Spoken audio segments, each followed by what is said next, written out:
Take it from me, a bona fide film lover, DC's film scene is super underrated. And we've got the DC Environmental Film Festival coming up March 19th through 28th at venues across the DMV. The lineup includes over 50 programs, including many free ones. This year's theme is Against the Current, dedicated to amplifying the unwavering voices of those who press on in defense of our planet, even in the face of significant challenges. Catch the Leonardo DiCaprio-produced Yanuni, which follows an indigenous chief from the Brazilian Amazon who survived 6 assassination attempts to become Brazil's first Secretary of Indigenous Rights, the DC premiere of the Sundance Award winner Nuisance Bear, and several family-friendly picks like The Last Whale Singer. Learn more and get tickets at dceff.org. That's dceff.org.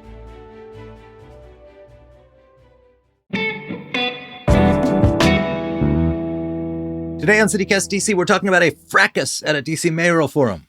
We're talking about the new changes that make it easier for Trump to fire career federal workers. And we're talking about the windstorm that wasn't. Plus, in a members-only 4th segment, we'll get to the case of the cop killer seeking clemency that may be the next home rule standoff. I'm here with the 51st Martin Austermühl and my CityCast colleague and friend, Annie Reese.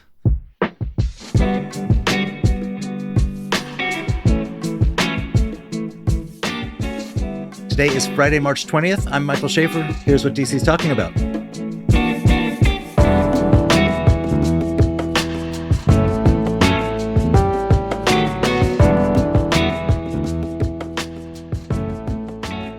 Hey, Annie. Hello. Hello, Martin. Hey there, Mike and Annie. It's good to see you guys. Great to see you. Before we get to today's show, today's episode is sponsored by NACE Law Group, the people you should call if you or someone in your family has been hurt. A longtime supporter of CityCast because just like us, they care about this community and the people who call it home. Thank you to NACE Law Group. So, Martin, I ran into you over the weekend on Saturday, and you had just been at the Mayoral Forum, one of many, many, many mayoral forums. Sponsored. This one was sponsored by Free DC. But it was like, I mean, I've seen the videos circulating. I wasn't there, but man, it was pretty wild. It seemed like anyone who was there kind of came out like wide-eyed afterward. And you sort of seemed a little wide-eyed too, Martin. So will you just sort of give us a blow-by-blow? What went down? All right. Well, it was first of all, I've covered tons of these mayoral debates over my time covering DC politics. This is the first one where the phrase banana in a tailpipe was thrown out as part of a candidate's pitch. I don't know how it factored into anything, but that kind of stood out in my mind. But no, the real thing that happened... What does that even mean? That's a reference to Beverly Hills Cop, the Eddie Murphy movie. I feel like only half the audience got that one. But basically, the big thing was this was a Free DC mayoral debate. It was the first mayoral debate where Janice Lewis-George and Kenyon McDuffie, the two apparent frontrunners in the race, were mostly going head-to-head. There was 2 other candidates there who were physically sitting between them. I don't think that was done on purpose. Maybe it was. But it kind of set the tone for the whole event. It started like any normal debate. They kind of went back and forth, kind of presenting themselves, arguing about what they would do. And then there was like subtle jabs, mostly from Janice Lewis-George about Kenyon McDuffie being too close to special interests. And not so subtle jabs from Kenyon McDuffie about Janice Lewis-George having no experience and not being prepared for the job. And it kind of all escalated until the end, the grand finale, if you will, where Kenyon McDuffie is asked to give a closing statement. And he gives this like incredibly loud, kind of thunderous closing statement. A lot of pointing at Janice Lewis-George. He referred to her as this woman, kind of really talks loudly about her not having enough experience, and then promptly walks off stage. Now, he wasn't the last person. There was one other candidate that was still to give a closing statement. But he walks off stage. His supporters are like clapping, hollering, kind of really cheering him on. And it was chaos for the better part of 10 minutes. I mean, the moderators could barely get that place. And this was in a church, in a house of God. And they could not get the place under control. The videos I've seen, like he is sort of walking the boards up there. Were all the other candidates doing that too? Or did everybody otherwise just sort of stay in their allotted place? They mostly kind of stood where they were sitting. So they were sitting down at a table and then they'd have a chance to speak. And so they'd stand up around there. He was the only one who kind of went in front of the table that they had set up. Now, I will say, to be fair, I'd say half the crowd there was pro McDuffie and was wearing McDuffie swag. The other half was pro Janice Lewis-George and was wearing her swag. And they kind of purposely sat on either side of an aisle This is The like a symbolism football is game. amazing. Like, It was really there anybody there to be enlightened and actually have their mind made up for them, or was it all people who'd shown up to root on the team?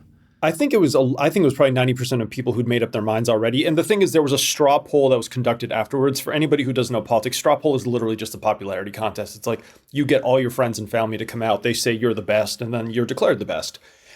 And so Janice Louis George won the straw poll. So I think the idea was both campaigns wanted the symbolic victory, I suppose. So they invited everybody out. And since it was the first face-off, I think their supporters were really, really fired up. Well, how much of this is stagecraft and how much of this is genuine? These people don't like each other. Definitely a bit of that. But I think stagecraft is a big part of it. I mean, you're one of the ones who I think we can fairly say coined, what was it, low Kenergy or Kenyon to refer to Kenyon McDuffie having a slowish start to his campaign. I mean, he's been in since January and people were noticing that he wasn't going to debates that had been happening. It didn't seem like his campaign was particularly aggressive or alive, I suppose. Right. And I was just talking about the flack he's been getting from allies as well as foes. I don't actually know anything about the man's level of energy on a moment-to-moment basis. Well, I mean, whatever it was, he had a lot of energy this time. He came out swinging. I think, look, I've seen him over many, many years. He's a pretty even-keeled sort of dude. I mean, he can be passionate at times, but most of the times he's pretty even.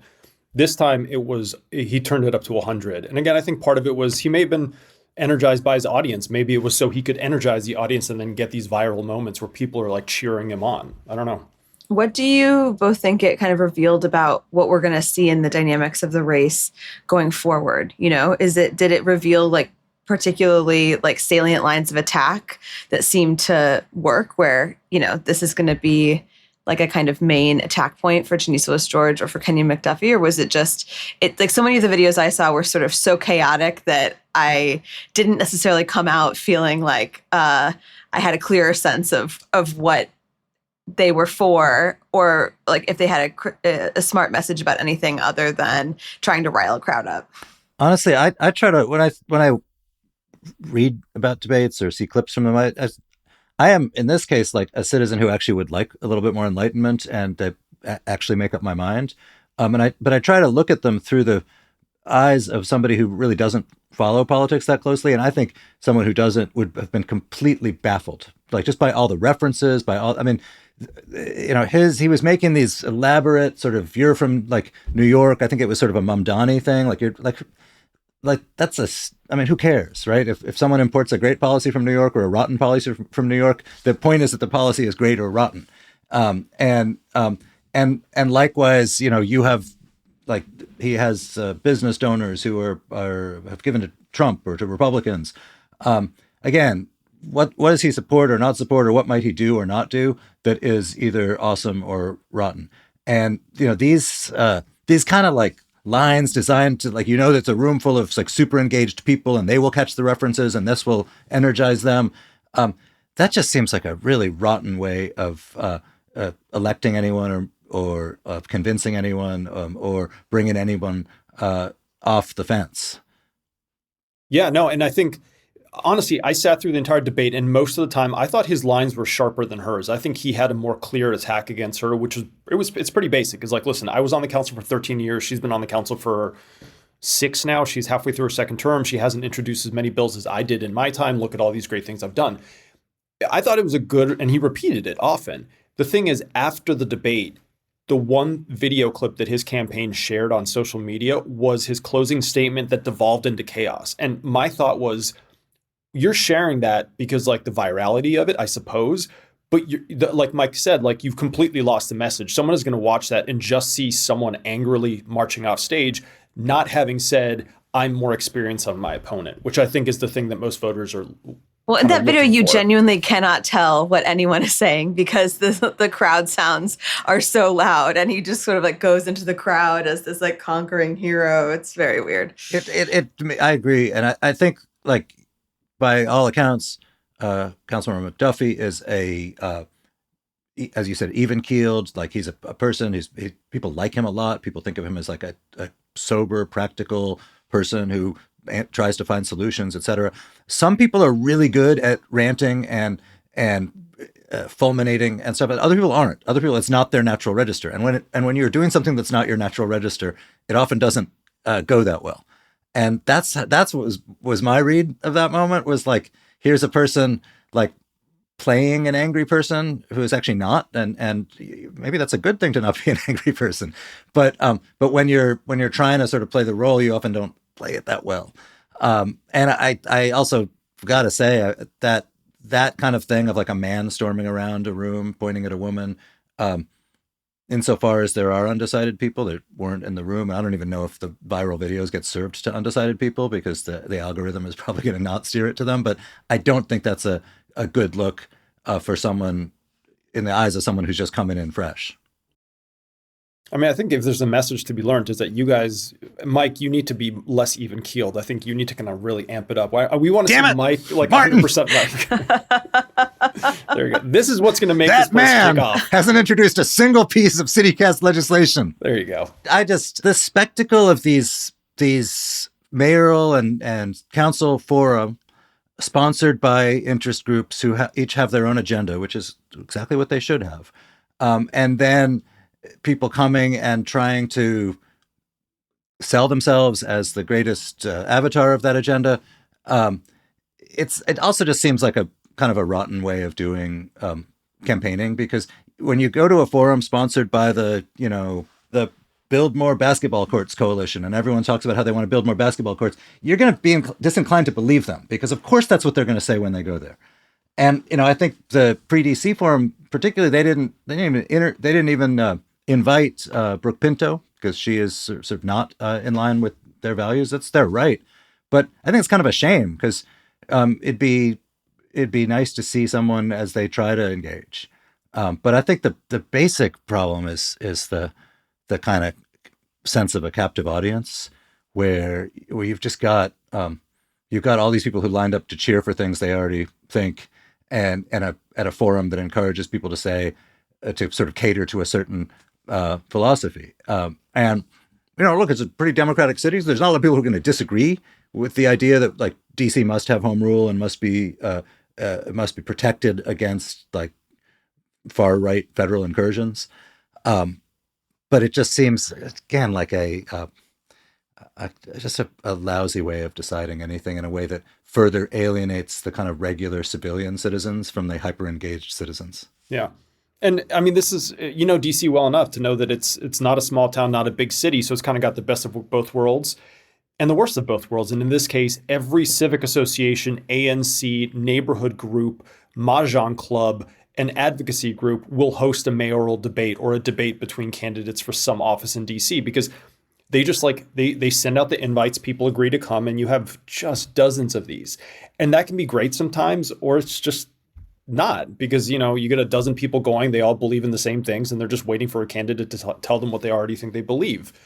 So, again, this is me playing this like gatekeeper role that I think, debate should be better moderated, number one, and maybe we should just settle for having fewer better ones instead of tons of not so great ones. Mm-hmm. What was the most interesting thing you left that forum with, that debate with? Like, what was the new thing that you feel like you learned? The funniest thing is there's two kind of minor, I don't like using that word, but like minor candidates, I suppose, second tier candidates. Gary Goodweather, who's a developer who's raised some money. He's been in it for a while, so he's kind of competitive-ish. And then Yaida Ford, who's a civil rights attorney who's never been in electoral politics. She mostly sues the city's government for police, for violations of civil rights by police, things like that. She surprised a lot of people. I mean, she's not going to be on the ballot because she didn't turn in her ballots, her signature, her petitions, which were due this week. But she delivered such a good message. And not just, I'm not a politician, but she was like, listen, I'm a civil rights attorney. I'm going to stick to what I know. And this is what I know. And this is what I'm going to do to change it. But she spoke like an attorney. It was very clear. It was to the point. She didn't rattle on. And I think a lot of people, even people who knew they were going to vote for either McDuffie or Louis George, told me on the way out that they were really impressed by her. Now, again, she won't be on the ballot, but maybe there's potential for her in the future.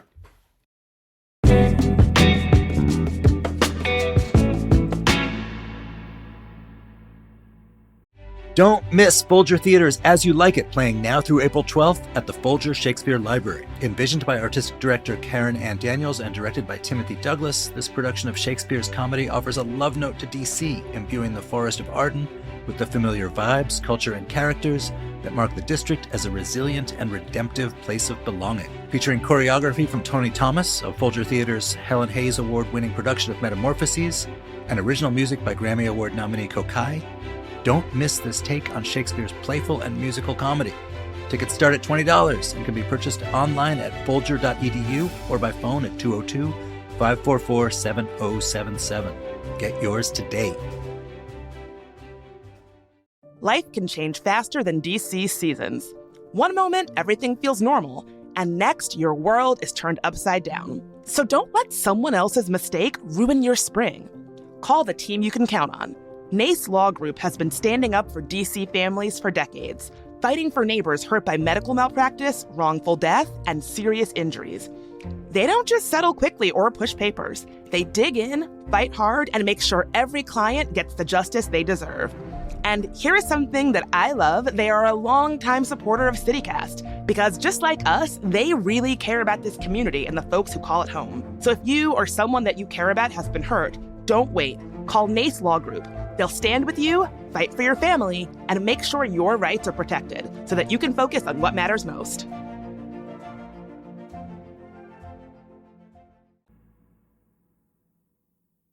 All right, so speaking of things that any DC candidate who wants to win at any level is going to need to agree with.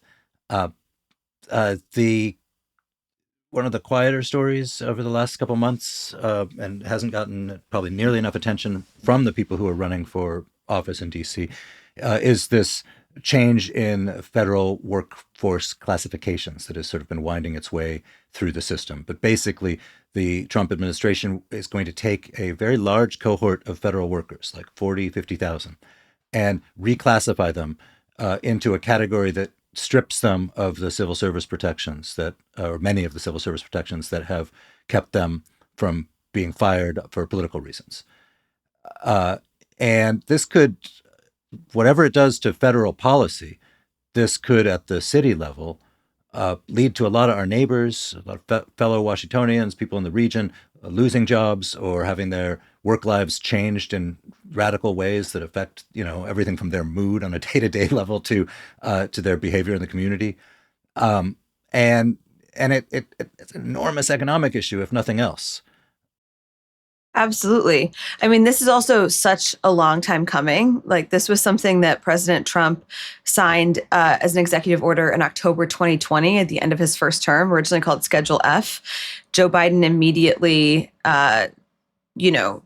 when he came in, immediately disbanded it. And now it's back as this schedule policy career. But it really, it definitely incentivizes anyone who's making or touching policy in any way. It forces you to kind of have a more political bent, because you are an at-will employee who can be fired at any time, and it just changes the incentives of your job. And also, I think it's still there's so many similarities to how DOGE rolled out last year, in the sense that it is still kind of vague. I think every agency is going to need to be figuring it out themselves. All the agencies are now, I think, tasked with figuring out who actually is going to, get that designation at every place. And so it again creates this kind of large scale confusion that we've been seeing now in the federal government for over a year. And it's also, I feel like the big thing to me is that we've all seen how the federal layoffs, which have been significant, have proceeded.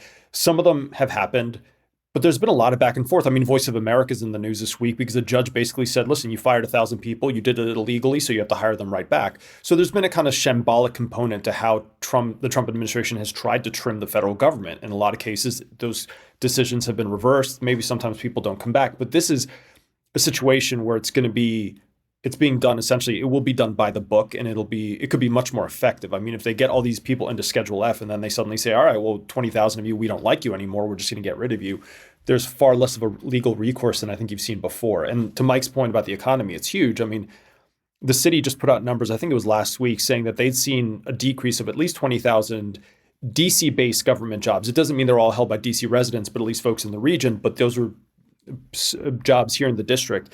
And just talking about the impact on the local economy. If it's not people who live here and pay their income taxes here, it's the folks who would come here for office work and spend money for lunch and coffee and all that jazz. So losing another 20,000 would be incredibly hurtful to the city's economy. Martin, even if you're right that it's shambolic, even if this is just as shambolic as Doge, which I think it probably won't be, the shambolism, has its effect too, even if people wind up being restored to their jobs. It absolutely does. The core of DC was like this certainty and consistency and predictability of federal work. And if you just, like, my parents were both in the federal government, and I think of all the life decisions they made. Should we buy this house? Should we do this? Should we spend on this? Should we not spend on that? It was all predicated on thinking like, we have really stable jobs, and this is what is likely to be our career trajectory, and this is how much we're likely to be making now and in 5 years and in 10 years and whatever. When you've got this sort of zigzaggy, unpredictable, dramatic kind of change, that also bites into a lot of the life decisions of people who are not going to be in that schedule now and who are far from it, and that is a lot of people who are like right now making decisions of, should I buy this house in the district or should I buy a house someplace else? Should I put my kid in this school or that school? There's all these myriad of decisions. Should I spend a bunch of money on a contractor to turn my garage into a living room? All the stuff you do in life that are big financial decisions, a lot of which affect the district's economy and affect the livelihoods of people who have nothing to do with federal government, contractors, dentists, whatever. Mm-hmm. Not to mention the city's identity, just on a basic, there's two ways I look at it. There's the history of the federal government hiring in the district. They hired Black residents when state governments wouldn't hire them during the era of segregation. And there was a long history of like a middle class in the Black community built off of federal employment, which is getting chipped away at now. And then you have the secondary side. I think there's always been this identity in DC. We all know the kind of do-goodery people that come here to do jobs in these massive bureaucracies that can feel incredibly frustrating to work in, but they do it because they believe in something. They believe that this is the right mission for them. I've met people from the agency formerly known as USAID who, knew that there was problems there, knew things could be improved, knew it was slow moving, it was a bureaucracy, it was a pain in the butt, but they still believed in the mission. And I think now they're feeling the message is like, you shouldn't believe in the mission. You should believe in the president. That's basically it. And if you don't believe in the president, you're not welcome. Yeah, it really changes this system that was built to prevent politically motivated hiring and firing. And it's just like one more massive thing that chips away at that. The other thing is, if you read stories about like old Washington, like before the civil service reforms of the 1880s, like that's what it was. It was a city of like political patronage hacks. Someone assassinated a president because he didn't get a patronage job. And this was, it was a much smaller city. It was a much less professional city. It was a city where the kind of like it drew a much less educated population. But the dynamic of the city would really change then from presidency to presidency because a whole new cast of workers came in. And that hasn't been the case for more than 100 years. And maybe that's where we're headed. I don't know. But it is a thing that, I think a lot of people sort of define it as this is a federal issue. It's not a local issue. And I think that is a really wrong way of looking at it. And I really hope, since we're in the middle of an election, that we hear from our candidates about what they're going to do to either make these workers whole if they do get on the wrong side of things, and more importantly, to manage the city in an era where this main economic engine of the city and the region is not nearly so predictable. Do we know about where it's going legally? We know that there's a lawsuit against it that's presumably slow moving. It will go into effect before a lawsuit could stop it. Do either of you have any updates about that? If recent history is any prologue, they'll create facts, and then the courts will have to sort them out. Yep.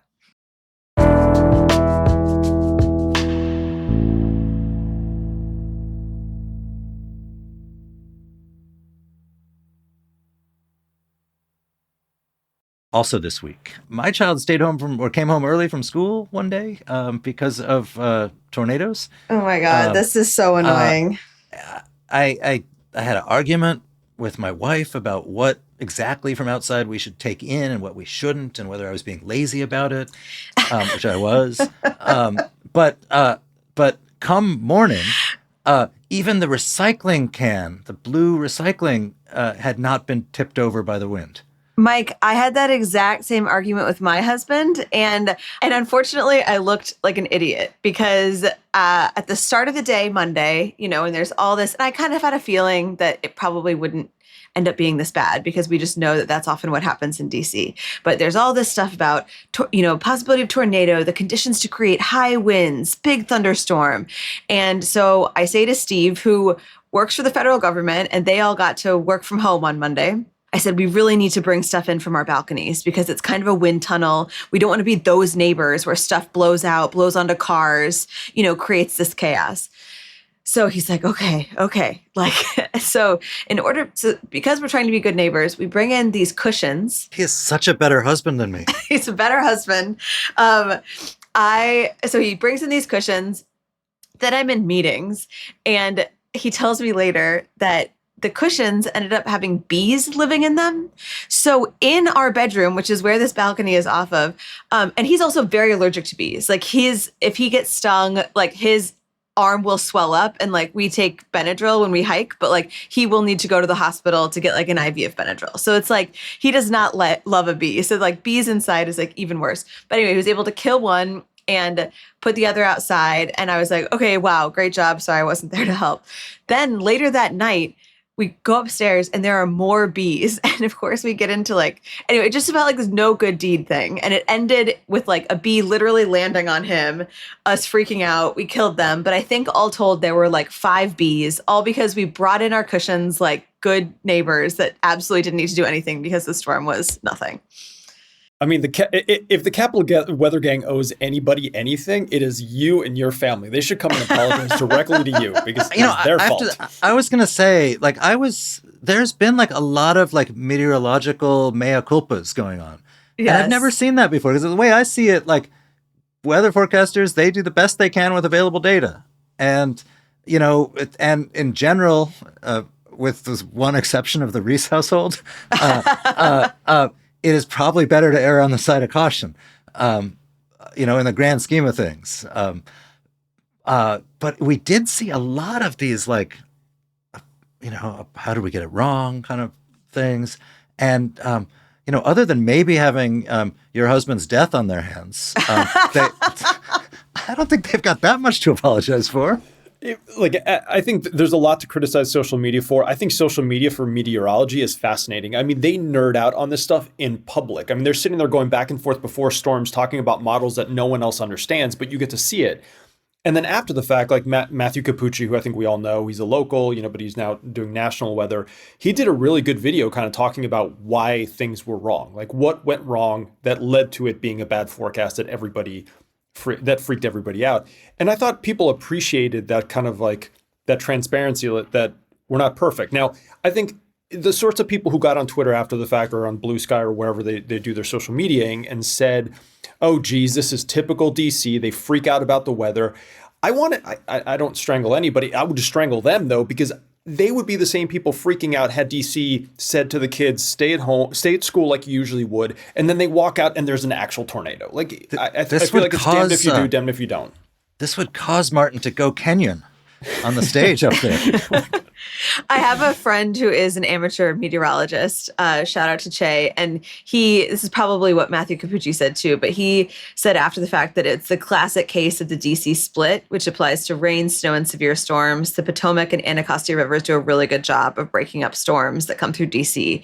So this is the kind of thing that happens often, causes a big headache for forecasters, and is just one of the reasons that it can be more difficult to forecast here than other places. Is that true? I mean, has this been demonstrated that like forecasts are more frequently wrong here than they are in like Kansas City or something? They did. The Capital Weather Gang did this a couple years ago when there was another one of these apparent snowstorms coming that turned in. It was a big nothing burger.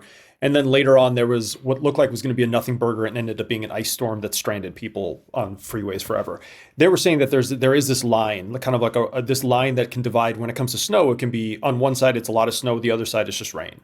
And so I think this is probably linked to what Annie is saying. So I think that there's an element of truth. So it's not that we just suck as people, is that like where we live just sucks for weather, I guess. That's a relief.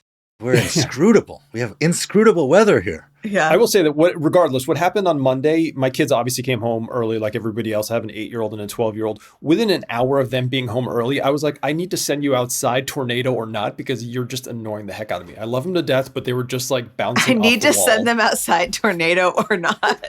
I mean, look, Wizard of Oz, worst case it happens, but just like you have to be out of my hair right now. All right, today, paid subscribers get a bonus 4th roundup chat about what could be Home Rule's new frontier. Not a good one. And if you want to be sure you always get the full episode, please become a member. Head to membership.citycast.fm and sign up. It's only $10 a month. Members get ad-free listening, exclusive members events, and an extra events newsletter every week. Again, that's membership.citycast.fm.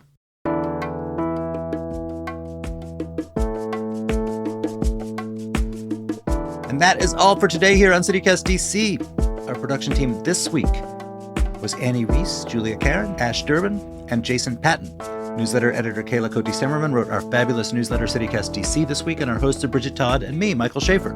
Music is by Alex Roldan, with additional music from Rue Walker and Philip Ayers from Triple Scoop Music via Getty Images. If you enjoyed the show, why not consider reclassifying yourself as a CityCast member? We'll be back Monday morning with more news from around the city. Bye.